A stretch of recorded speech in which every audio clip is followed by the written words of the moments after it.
I am no longer a schoolboy, nor an undergraduate, nor a PhD student, but recently I took an exam. A rather important exam for me, for which I had prepared for 4 years. But I failed. And in retrospect, having reviewed my own performance, I'm actually happy I did not pass. But why am I telling you this?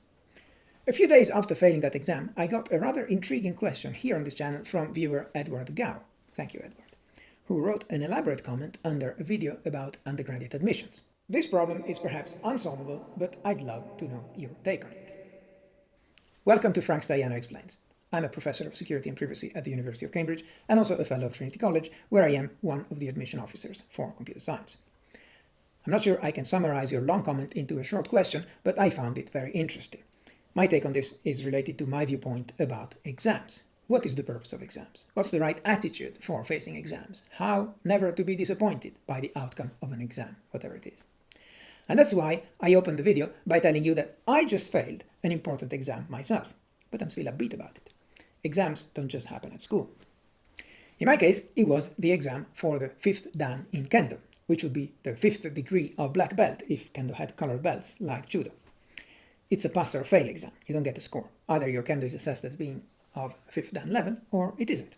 There are 6 judges who are at least 7th Dan, and they all give you an independent pass-fail verdict after observing you anonymously in 2 90-second fights.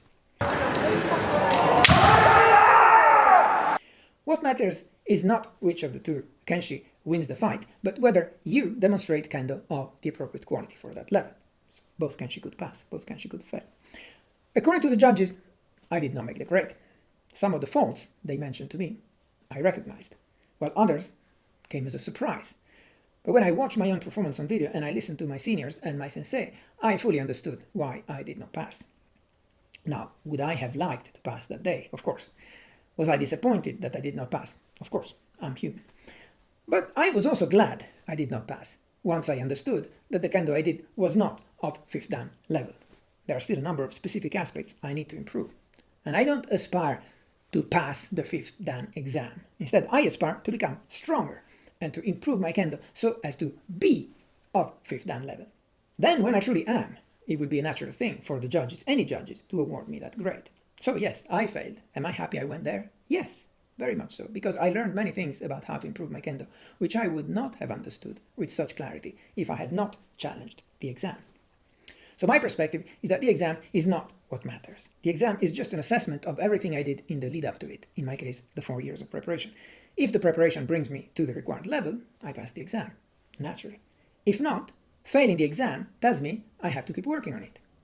Now, this is an exam I am allowed to take many times, at some expense of money and effort, similarly to a driving license exam. But there are other exams that you can only take once, such as the admission test for Trinity that was the topic of the video on which you commented. So clearly, the context is slightly different.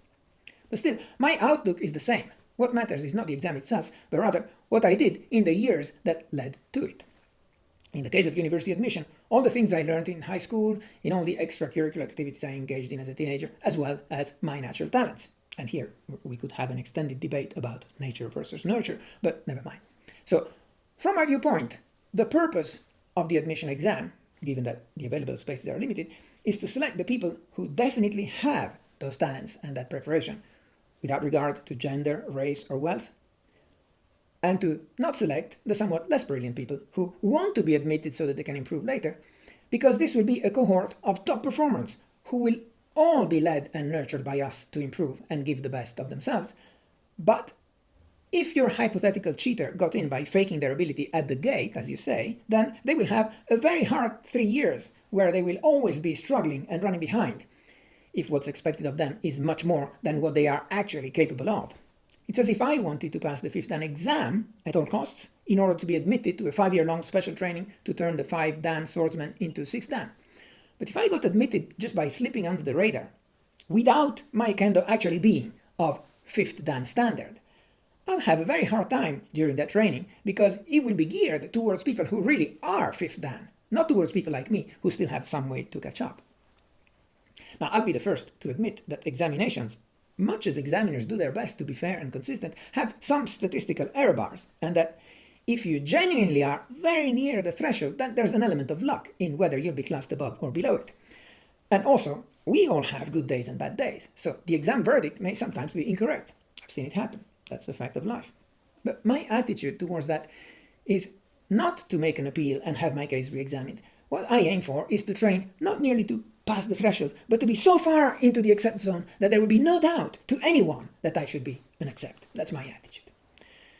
And if I am just very near the threshold, even if I'm slightly above, I prefer not to get the fifth dan yet. Give me the fifth dan when my kendo is unquestionably above the bar, not just when on a good day I look like fifth dan if there's a tailwind and so on. I want my pass on the exam to be a reflection of my true ability, not merely of my luck.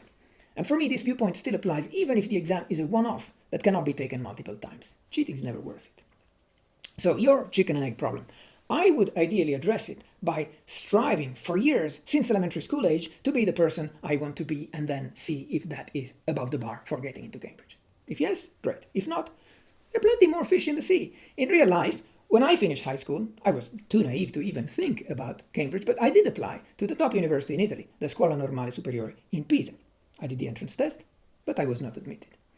Fine, not the end of the world. I went to La Sapienza in Rome, where I met some fantastic mentors, including Professor Mencuccini, glory to his name. And despite not knowing about Cambridge and having been rejected by the Normale di Pisa, I did enough other good stuff in my life that one day I ended up a professor at Cambridge. And then some 20 years later, from my original rejection, the Scuola Normale Superiore even asked me to teach a security course in their summer school. So have faith in yourself.